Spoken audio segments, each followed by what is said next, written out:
But first, murdering the truth. That's the focus of tonight's angle.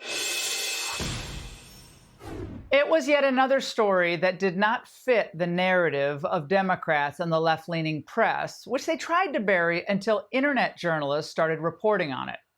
On August 22nd, a black man with a long arrest record viciously murders a white woman sitting by herself on a train in Charlotte, North Carolina. It was absolutely horrifying, terrifying. The victim was a Ukrainian refugee named Irina Zarutuska. She was only 23 years old, just minding her own business, hurting no one. Still wearing her work uniform, a Zeppedes pizza shirt. The alleged killer, DeCarlos Brown Jr., has past convictions for armed robbery, felony larceny, breaking and entering, and shoplifting. He's been before magistrates and judges at least a dozen times. After one conviction, he did 5 years in prison and was released back in 2020, but he couldn't stay out of trouble. Earlier this year, he was charged with communicating threats and misuse of the 911 system, but again was released. Ms. Zarutuska is dead because the system allowed her murderer to go free time and again. Now, according to WSOC, Brown's own mother was so scared of him, she kicked him out of the house. He was placed under psych monitoring and diagnosed with schizophrenia, but released after 2 weeks and became homeless. The woman who knew Brown best said her own son should have never been released from jail. Now, as of this writing, the press has been conspicuously incurious about this murder. As of only a few hours ago, 0 articles, 0 in the New York Times. The AP finally posted one story about an hour before we went to air. When other outlets did choose to cover the murder, it was often framed, though, in relation to Trump voters. Stabbing video fuels MAGA's crime message, Axios reported. 2 weeks after the killing, CNN finally got around to reporting on it today. This was the headline. Note the reference to how the gruesome murder is stirring debate on crime in cities.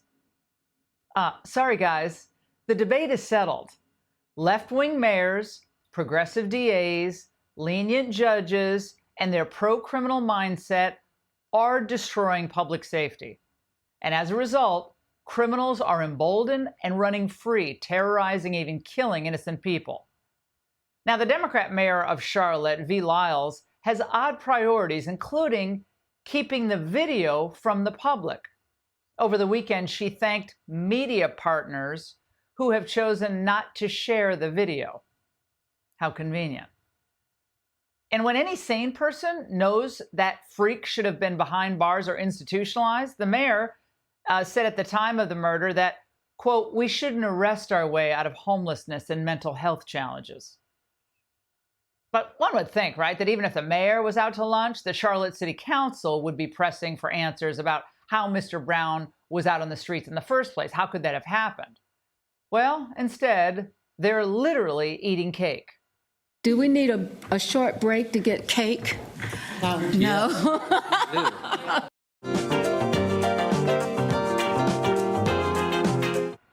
Yeah, they had to take a break to eat cake.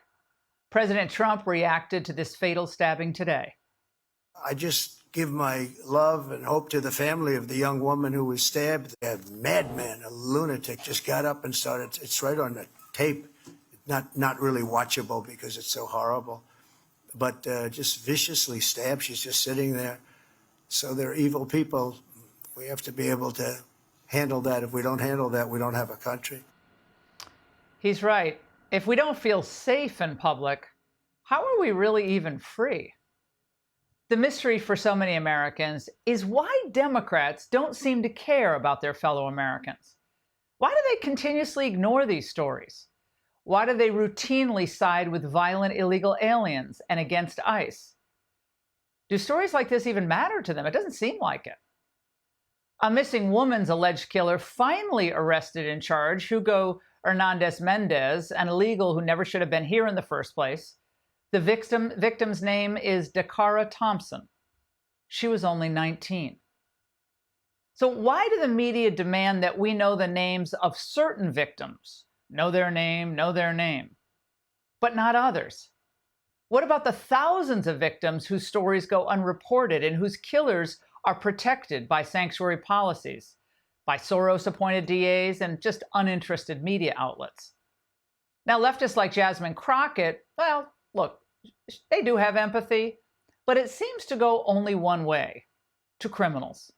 I want people to understand that there are crimes that are committed not because people are criminals, but because they literally are trying to survive. Yeah, their heroes are either the criminals themselves or activists who are interfering with police and with ICE. Remember, a racial narrative pushed by Democrats and adopted by the press in 2020 turned into a nationwide crusade. Not only did riots after George Floyd, cause death and destruction, but it turned a guy with a rap sheet a mile long, George Floyd himself, into a mythic figure. Like the statues were put up in George Floyd's name.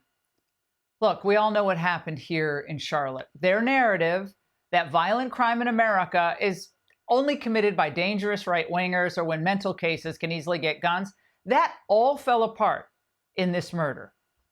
To the major networks, to the big newspapers, and to the rest of the left, only violent crimes that fit their narrative are worth reporting on. They don't care if women are afraid to take public transportation. They don't care if innocent victims are killed in this manner. Whether it's a young woman riding the light rail or a DC intern walking on the sidewalk. So when the crimes come, they do the only thing they can do. They cover up for the killer.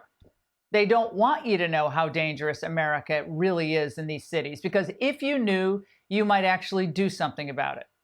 And they think that would be bad for the left. So they won't tell the truth, but we will.